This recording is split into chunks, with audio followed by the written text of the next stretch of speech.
Fala aí pessoal, mais um vídeo começando e dessa vez a gente vai falar um pouquinho sobre a estrutura básica e a função das articulações, beleza? Então, dando continuidade aí à nossa série de biomecânica baseada no Newman, hoje a gente vai falar sobre o que está lá no capítulo 2, que é justamente as articulações. E aí primeiro a gente começa com uma pergunta, né? Então, qual a função de uma articulação? Para que as articulações servem? Por que a gente tem essas articulações? E a gente tem basicamente uma definição que o livro traz de articulação, que é uma articulação é a junção ou ponto de encontro entre dois ou mais ossos, certo? Então, basicamente, a articulação é o que vai fazer a conexão entre dois ossos ou mais, dependendo do local, certo? Então, a gente vai ter articulações, a gente tem a junção, né, de dois ossos. Então, se a gente for pensar, por exemplo, a glenumeral, articulação glenumeral, a gente tem dois ossos. Articulações carpais, a gente tem vários ossos ali conectados, tá? Então, essas articulações elas vão conectar esses ossos e permitir os movimentos, beleza?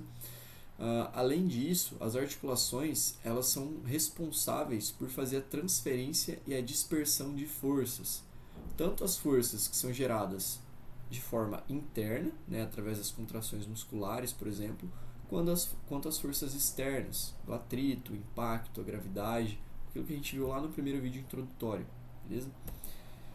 E aí a gente tem a classificação das articulações. A gente pode classificá-las de duas formas. Primeiro, a gente vai classificar em relação ao movimento, depois em relação à mecânica. Em relação ao movimento, a gente tem dois grandes grupos articulares. A gente tem as articulações que a gente chama de sinartroses, tá?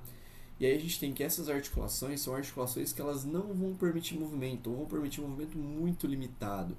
Então a gente tem dentro dessas articulações sinartroses as articulações fibrosas, como por exemplo as suturas que a gente tem na região do crânio, a articulação tibiofibular distal, né, que é unida ali por uma sindesmose que a gente chama de sindesmose tibiofibular, por exemplo, e essas próprias membranas interósseas, né? Então a gente tem aqui a radionar e aquela que eu falei, a tibiofibular. Tá? Essas articulações são articulações fibrosas. As sindesmoses elas vão manter esses ossos longos, tanto do braço, né, do antebraço, quanto da perna, unidos. E as suturas vão manter os ossos do crânio unidos também. Outro tipo de articulação fibrosa que a gente tem são as gonfoses, que estão relacionadas ali com os nossos dentes e tal. Tá? E aí a gente tem as articulações cartilaginosas, que são basicamente as articulações que a gente vai ter ali nos nossos discos intervertebrais, certo? A sínfise púbica, articulação manubro-esternal. Tá? Então esses são os principais exemplos de articulações. Essas articulações elas vão permitir um movimento muito limitado, certo? Então, por exemplo, os nossos discos, quando a gente se movimenta, a nossa coluna, eles vão ter pequenos deslizamentos ali, só que não são grandes amplitudes de movimento, beleza? E aí, por último, né, por fim, a gente tem as diartroses. As diartroses são as articulações que a gente conhece como articulação sinovial. Tá? Então, essas articulações sinoviais, elas vão ter uma cavidade repleta de líquido sinovial, certo? E essas articulações, elas permitem movimentos em uma grande amplitude, beleza? E aí a gente vai ter movimentos em um eixo, dois eixos, três eixos, tá? Dependendo da articulação. Então, basicamente, essas são as duas grandes divisões que a gente tem. Aquelas articulações que não permitem movimento, que são as sinartroses, e as que permitem grandes graus de movimento, que são as diartroses, que a gente conhece como articulações sinoviais. E aí, quando a gente pensa nos componentes dessa diartrose, dessa articulação sinovial, a gente tem que ter uma articulação tanto quanto complexa, tá? Ela é a mais comum, a mais encontrada no nosso corpo e ela permite vários movimentos. Então, primeiro, né, vamos começar falando sobre cada uma dessas estruturas. Ao redor dessa articulação, a gente vai ter uma cápsula articular. E essa cápsula articular, ela vai ter duas camadas. Ela tem uma camada mais externa, que é uma camada fibrosa, e essa camada fibrosa, ela é formada por um tecido conjuntivo denso, que dá a característica de rigidez, né? Permite com que ela gere uma proteção ali para a articulação e mantenha todos os líquidos, todas as substâncias que a gente tem intraarticulares preservadas. E dentro a gente tem uma outra membrana, que é uma membrana sinovial. Tá? A membrana sinovial, como o próprio nome diz, ela vai ser responsável por produzir o líquido sinovial. Então a gente vai ter ali várias camadas, né, 3, 5, podendo chegar até 10 camadas de células justapostas ali que vão produzir o líquido sinovial. O líquido sinovial ele vai circular por dentro dessa cavidade, certo? E ele é um líquido formado principalmente pelo ácido hialurônico, né? Combinado com algumas glicoproteínas que são encontradas também no nosso sangue. Então a principal função desse líquido, ele é um líquido viscoso, e aí quando a gente faz exercício, ele começa a esquentar, a gente tem a geração de calor nessa articulação, ele tende a ficar mais líquido e circular mais. Tá? Isso permite com que a gente tenha uma diminuição do atrito ali nos movimentos, por exemplo. Mas uma função muito importante desse líquido sinovial é que ele vai fazer a nutrição da cartilagem articular, que está aqui bem em cima das superfícies ósseas, beleza? A gente também vai ter na articulação os ligamentos, tá? Os ligamentos eles podem ser ligamentos capsulares ou ligamentos extracapsulares. Um exemplo de ligamento extracapsular, né, a gente pode citar, sei lá, o ligamento o colateral medial, né, o LCM ou o LCL, né? Então eles são ligamentos que eles estão do lado de fora da cápsula, certo? O LCM, se eu não me engano, ele tem um pedacinho que é aderido ali na cápsula, tá? Mas é só um exemplo meio geral. Os ligamentos capsulares são aqueles ligamentos que eles são como se fosse um espessamento da cápsula articular. Então, por exemplo, os ligamentos glenomerais que a gente tem aqui no ombro, né, os glenomerais superior, médio e inferior, eles são ligamentos que eles são ligamentos capsulares, ou seja, eles são como se fosse um espessamento da cápsula que vai gerar essa estabilização, certo? Em relação à vascularização e inervação, a gente tem uma alta vascularização nas articulações, a gente também tem uma alta inervação. E por que essa inervação é importante? Porque são aquelas fibras nervosas que vão ser responsáveis tanto pela sensação dolorosa, ou seja, pela nocicepção, como também pela propriocepção, que está relacionado com a nossa capacidade de entender e de sempre saber o posicionamento da nossa articulação, quando a gente faz um determinado movimento, a localização do nosso membro em relação ao espaço, capacidade de sinestesia, entre outras coisas aí. Além disso, né, essas articulações elas podem ter alguns componentes. Tá? Isso aqui que a gente falou é o que todas as articulações têm. Só que alguns elementos eles podem estar presentes nessas articulações também. E aí a gente fala, por exemplo, desses lábios periféricos, né, ou a gente conhece como labrum. Tá? Então a gente tem, por exemplo, o labrum glenoidal, que está ao redor ali da cavidade glenoide, e o labrum acetabular. Para que esses labrums servem? Os labrums eles são como se fosse um tecido de fibrocartilagem que vai estar ao redor daquele espaço, e eles vão aumentar a superfície para o encaixe ósseo. Tá? Então, por exemplo, aqui na glenoide a gente tem um espaço pequenininho, né? Um espacinho como se fosse um soquete, e a gente tem o húmero se articulando, a cabeça do húmero. Né? Então você tem lá um soquetezinho pequenininho, a cabeça do húmero. Esse labrum, esse tecido fibrocartilaginoso, ele vai estar aqui ao redor, ele vai aumentar a congruência articular, gerando uma melhor estabilização, por exemplo. Tá? Então ele aprofunda a cavidade glenoide e melhora a congruência, melhora o contato ósseo ali naquela região. A gente também pode ter os coxins adiposos presentes em alguma articulação. Então, por exemplo, no joelho a gente tem a gordura de Hoffa ali, né? A gente tem vários outros coxins em outras partes. E esses coxins adiposos eles vão ocupar aqueles espaços vazios dentro da articulação. E aí, basicamente, eles vão melhorar a circulação do líquido sinovial. A gente também pode ter as bolsas sinoviais, que geralmente vão estar em regiões onde a gente tem um maior atrito, e elas vão proteger as estruturas articulares, né, de movimentos, por exemplo, de fricção ali. Então, a gente tem as bursas também, que são parecidas com essas bolsas sinoviais. Né, ou a mesma coisa, né, quando a gente fala de bursa, então a gente tem a bursa subacromial, é uma bolsa sinovial, então é uma bolsa ali de tecido fibroso que tem líquido sinovial dentro e vai diminuir o atrito ali que é gerado durante os movimentos. E a gente tem essas plicas sinoviais. O que são as plicas sinoviais? São como se fossem pequenas dobras ali que a membrana sinovial vai ter, e essas plicas elas permitem que a gente tenha os movimentos de ADM máximos sem que gere muita tensão na membrana sinovial. Então imagina assim, a membrana sinovial ela tem várias, é como se ela fosse dobradinha. E aí quando você estende o joelho, por exemplo, o que acontece? Essa membrana ela vai e distende, certo? Só que não gera uma tensão excessiva, que gera uma lesão nessa membrana. Então essas plicas servem para isso, elas são como se fossem algumas dobras ali, que permitem que você estenda a membrana e volte ao normal. E os meniscos, né, ou discos interarticulares, eles estão presentes em várias articulações, os meniscos no joelho, por exemplo. Esses discoides, a gente tem eles, por exemplo, aqui na articulação acromioclavicular e dentre outras articulações aí. E eles auxiliam na absorção e dispersão de carga, certo? E também vão melhorar ali o encaixe entre as duas superfícies ósseas. Então, basicamente, esses são todos os componentes de uma articulação sinovial ou de artrose. Então, são articulações bem complexas mesmo.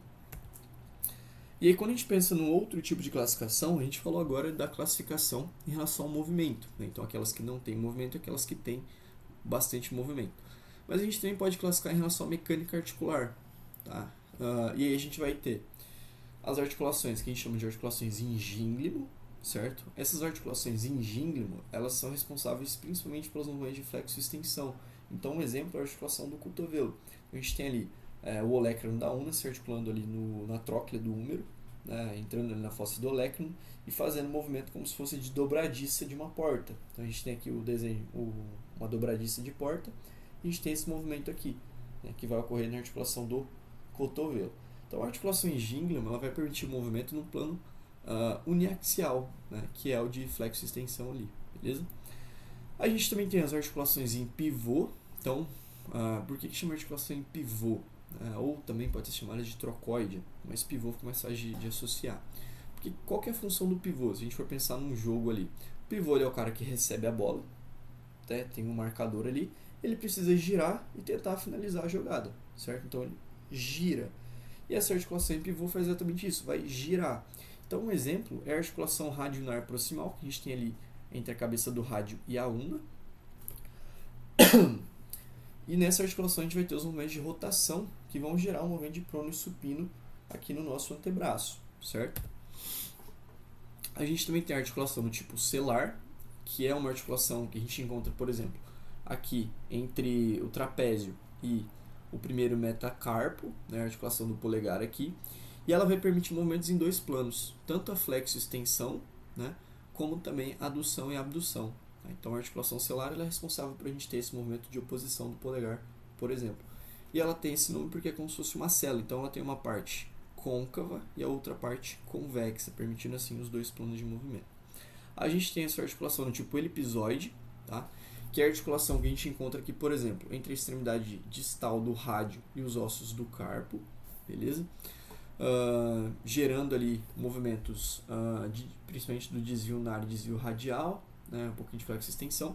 Só que essa articulação elipsoide, a gente tem um formato de elipse, né? E esse elipse, como se fosse uma meia curva, ali vai limitar os movimentos de desvio ulnar e desvio radial, beleza?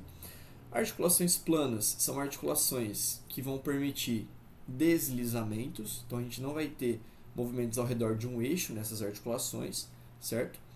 Mas a gente vai ter basicamente deslizamento, como se você colocasse um livro em cima da mesa, né? Então, imagina que eu tenho um livro em cima da mesa, a gente consegue deslizar esse livro e girar esse livro, por exemplo, certo? Então essas articulações fazem isso, e se a gente for pensar na coluna, né, a nossa coluna, as nossas vértebras elas fazem esses deslizamentos, e aí todas as vértebras deslizando de forma conjunta, de forma unitária, vão gerar grandes amplitudes de movimento, né, na nossa coluna. Mas a gente tem outras articulações que também são planas, como por exemplo a articulação escápulo-torácica, enfim.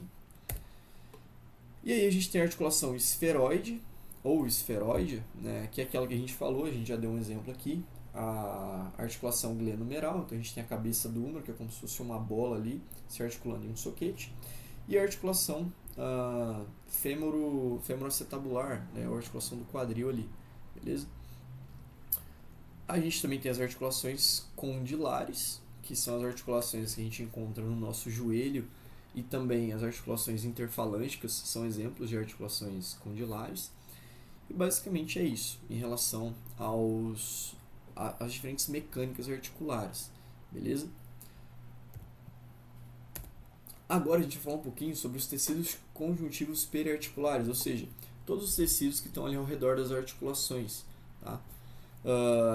E os materiais biológicos fundamentais que formam esses tecidos. Então, basicamente, quando a gente pensa em todos os tecidos que estão na articulação, cápsula, ligamento, tendão, osso, cartilagem, todos esses tecidos eles vão ser formados por esses três componentes aqui: as proteínas fibrosas, a substância fundamental e as células. O que vai diferenciar é a organização, a quantidade de cada um, a porcentagem de cada um desses componentes de acordo com o tecido, certo? Então a gente vai ter tecidos que vão ter mais proteínas fibrosas, menos substância fundamental, vai ter tecido que vão ter mais células, menos proteínas fibrosas e por aí vai. Tá? E aí quando a gente pensa nessas proteínas fibrosas, a gente tem o colágeno e a elastina. A substância fundamental, que a gente também conhece como matriz, vai ser composta pelos glicosaminoglicanos, pela água e pelos solutos, e aí as células, né, a gente tem os fibroblastos, condrócitos, osteoblastos, no caso do osso, miócitos e por aí vai. Em relação ao colágeno, o colágeno ele é importante porque o colágeno ele é formado por várias cadeias de aminoácidos, né? Então a gente tem vários aminoácidos ali que se juntam, formando pequenas fibrilas de colágeno, e essas fibrilas de colágeno vão formar os feixes ou as fibras de colágeno. A gente tem diversos tipos de colágeno que são encontrados no nosso corpo. A gente tem mais de 28 tipos. Mas os principais encontrados nos tecidos conjuntivos são o colágeno do tipo 1 e o colágeno do tipo 2. E aí a gente tem algumas diferenças, né? Então, essas fibras de colágeno do tipo 1, elas são fibras bem espessas, né? E elas têm uma baixa capacidade de alongamento. Então, elas, por elas serem espessas, elas têm uma grande capacidade de rigidez. E aí elas vão ser encontradas principalmente nos ligamentos, nos tendões, na fáscia, que é aquele tecido que recobre os músculos, nas cápsulas articulares fibrosas, certo? Então elas vão dar resistência a esses tecidos. Já as fibras do tipo de colágeno do tipo 2, elas são mais finas do que essas fibras do tipo 1, tá? E elas vão manter, de modo geral, a consistência, o formato de uma determinada estrutura. Então elas são muito encontradas naquelas cartilagens hialinas, né? Então, por exemplo, o disco intervertebral, aquela sínfise púbica, então elas vão preencher aquela determinada estrutura. E aqui a gente tem uma imagem, né, histológica que mostra essas fibras de colágeno aqui, beleza? A organização dessas fibras de colágeno. Um outro componente que a gente tem é a elastina. Então, a elastina é um componente elástico presente também em vários tecidos conjuntivos e é um componente, uma proteína que ela tem uma grande capacidade de extensão, ou seja, ela vai permitir uma grande deformação, ela vai mudar o formato dela sem que tenha uma ruptura, certo? E isso dá elasticidade, por exemplo, para os tendões. Então a gente sabe que os tendões, a gente viu a curva de tensão e deformação no vídeo anterior, eles conseguem ter uma certa elasticidade, um certo alongamento, sem que a gente tenha uma ruptura ou uma lesão tendínea, né? Os ligamentos também têm um certo grau de deformação, e isso é dado por conta da elastina. E aqui a gente tem, né, uma imagem histológica da elastina. Então aqui é como se ela tivesse meio frouxa, essas fibrinhas. Quando a gente gera uma tensão nesse tecido, o que ela faz? Ela estica, e aí quando para de gerar tensão ela volta para o repouso, beleza? Quando a gente fala da substância fundamental, ou seja, da matriz, a gente vai ter os glicosaminoglicanos, que são como se fossem proteínas, a água e os solutos. Tá? E o que acontece? A substância fundamental ela vai estar em todo o tecido, ela vai preencher todo o tecido, ela vai formar a matriz do tecido. Lembra que a matriz é aquilo que fica entre as células. Então a gente tem as células ali, que vão ficar dispersas nesses tecidos, e a matriz vai estar em todo o tecido.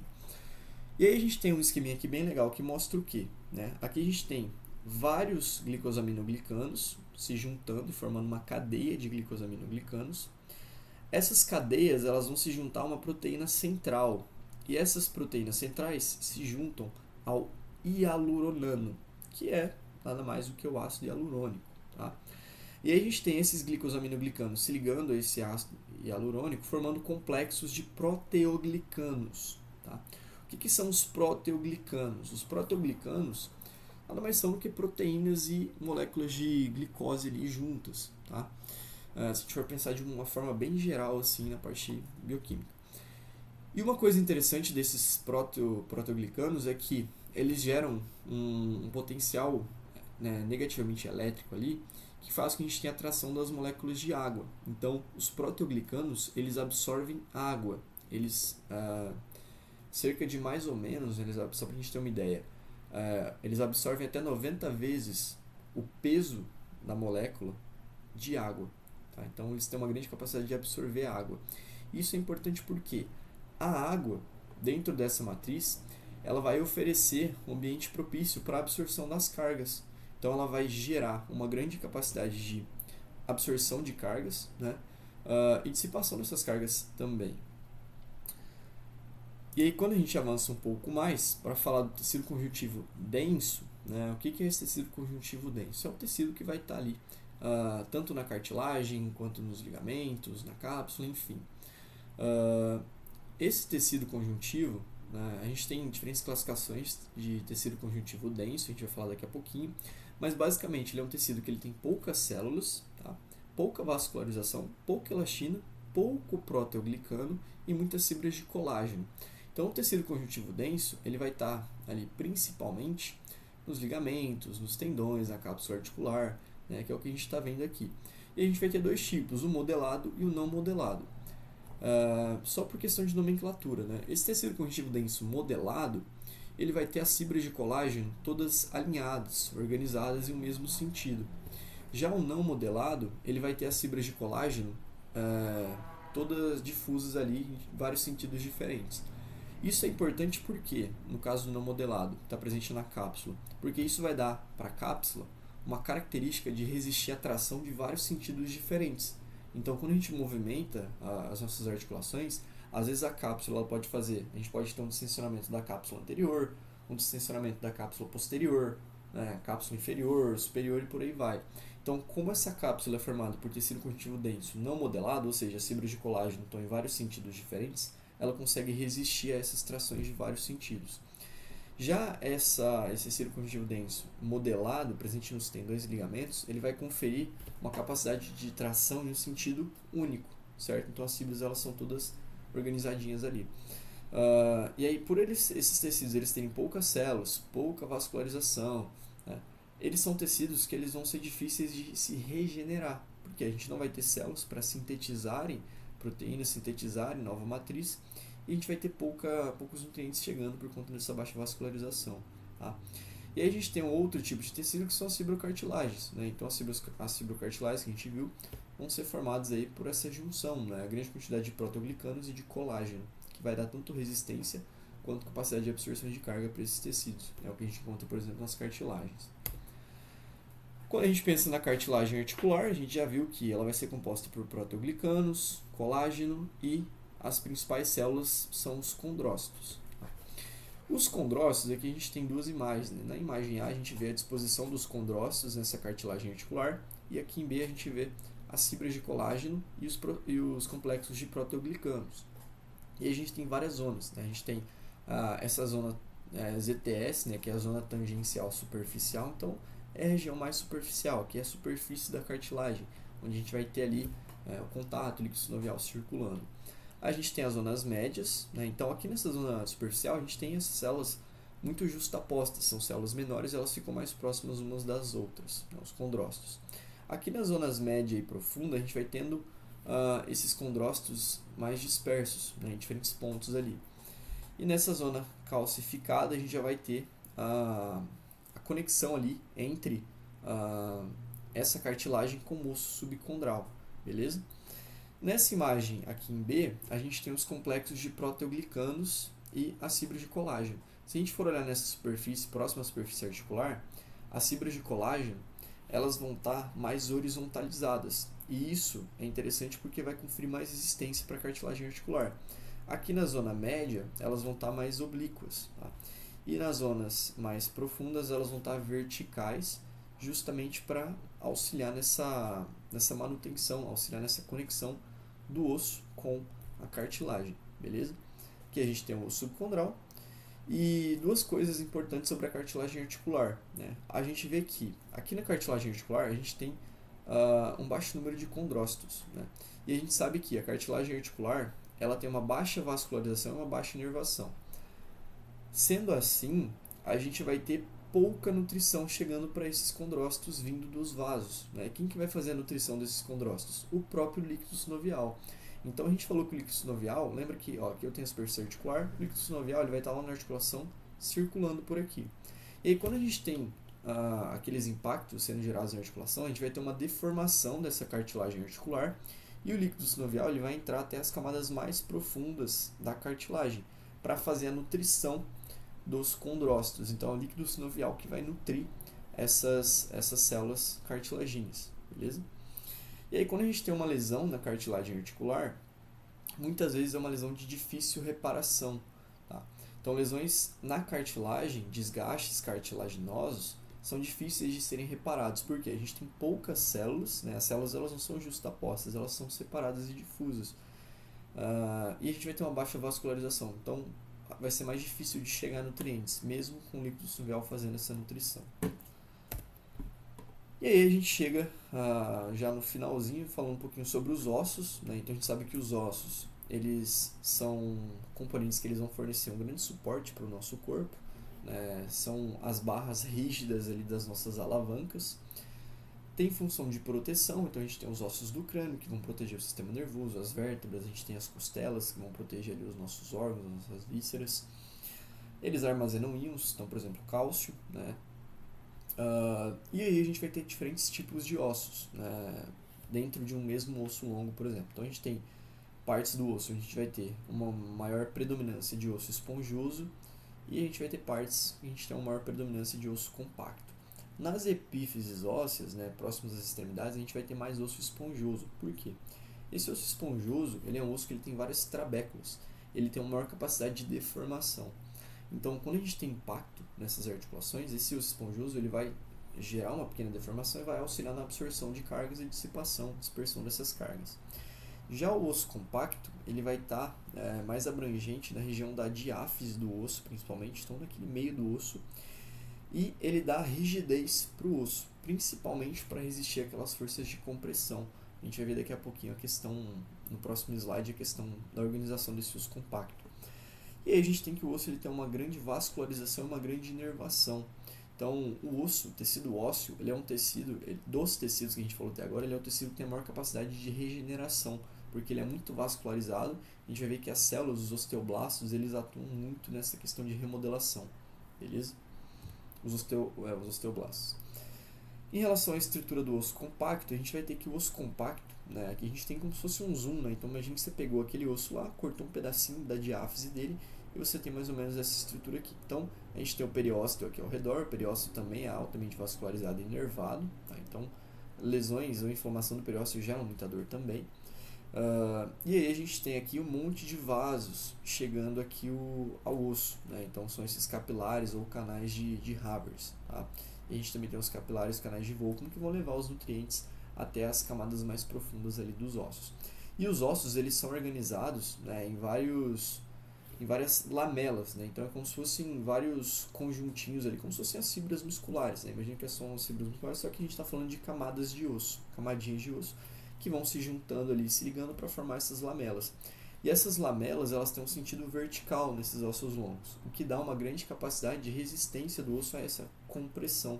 Então, quando a gente comprime o osso, essas lamelas, né, que são verticais, elas fazem com que a gente tenha uma maior capacidade de absorver essas cargas. E basicamente é isso. Tá? Quando a gente pensa no efeito da imobilização nos tecidos, né, a gente sabe que todos os tecidos do corpo eles são altamente adaptáveis. Então, se você gera um estímulo, né, por exemplo, um treinamento de força, ele é um estímulo que faz com que a gente tenha um aumento da síntese proteica muscular, um aumento da densidade mineral óssea pela deposição de cálcio, um aumento ali, por exemplo, da produção de líquido sinovial nas articulações, enfim. A imobilização vai gerar o contrário de tudo isso que eu falei, né? Então, quando a gente tem a imobilização, seja por utilização de gesso, ou às vezes a pessoa acamada, né? A gente vai ter diminuição tanto da força muscular, diminuição da densidade mineral óssea, diminuição da rigidez ligamentar, diminuição da capacidade de absorção de carga da cartilagem, né? Dentre outros fatores. Então, todas as nossas variáveis fisiológicas, né? A capacidade de sustentar a carga dos tecidos, ela vai diminuir, justamente por conta da falta de estímulo, né? Então, Tem uma coisa que eu acabei não citando aqui, mas a gente chama de potencial piezoelétrico. O que é esse potencial piezoelétrico? Potencial piezoelétrico é aquela carga que é gerada, né? Então, quando o músculo contrai, ele gera uma tensão que passa para o tendão, do tendão essa tensão ela vai para o osso, certo? E aí essa tensão, quando ela chega no osso, ela vai estimular os osteoblastos a produzirem ali matriz e colágeno. Então, o potencial piezoelétrico ele é responsável pela manutenção da nossa saúde, tanto muscular quanto óssea, tendínea, ligamentar, por aí vai. E a gente tem esses mesmos efeitos deletérios associados ao envelhecimento. E é claro que a gente precisa destacar que, com o envelhecimento, com a senescência, a gente tem sim a perda de todos esses parâmetros fisiológicos, só que isso está muito relacionado aos hábitos de vida. Então eu posso ter uma pessoa, né, que envelhece de forma sedentária e uma pessoa que envelhece de forma ativa. A pessoa que envelhece de forma sedentária, ela vai ter esses efeitos deletérios muito mais evidentes do que uma pessoa que envelhece, por exemplo, praticando atividade física, né, principalmente treinamento de força, treinamento resistido. Aqui a gente tem alguns exemplos de patologias articulares, né, que vão afetar as articulações, que o livro traz. Então, uma delas é a osteoartrite. Então, a osteoartrite ela é uma doença que gera um desgaste da cartilagem articular e ela pode acontecer por vários fatores, ela é multifatorial. Os principais estão relacionados com a idade, né? Então indivíduos com idade mais avançada, a partir dos 60 anos, têm uma maior chance de desenvolver a osteoartrite. Só que ela também pode aparecer em indivíduos jovens, com 20, 30 anos. E aí ela vai estar mais relacionada com características genéticas. Tá? E também a questão da sobrecarga. Né? Então, sobrepeso é um fator para desenvolvimento de osteoartrite, instabilidades articulares, traumas articulares. A gente tem muita osteoartrite pós-traumática. Então, às vezes a pessoa rompeu o ligamento cruzado anterior, né? 10 anos depois, ela começa a desenvolver uma osteoartrite. Então, a osteoartrite ela vai estar relacionada com esse desgaste da articulação, né? Desgaste da cartilagem articular.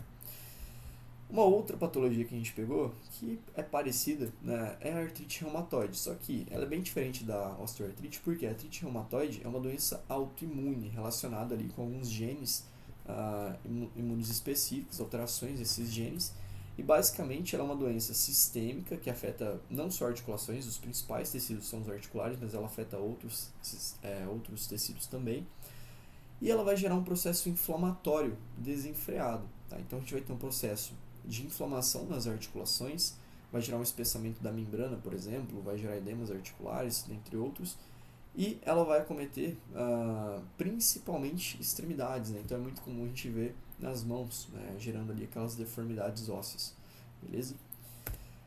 Então basicamente é isso, né? Uma visão bem geral assim sobre esse sistema articular. Então a gente fala um pouquinho sobre a classificação das articulações, todos os componentes de uma articulação sinovial, a organização daqueles tecidos periarticulares, né? Então a gente falou sobre os componentes que formam os tecidos, tanto a questão das proteínas fibrosas, colágeno, elastina, falamos também um pouquinho sobre a própria questão das células, né? Enfim, cartilagem articular, osso e um pouquinho sobre as patologias.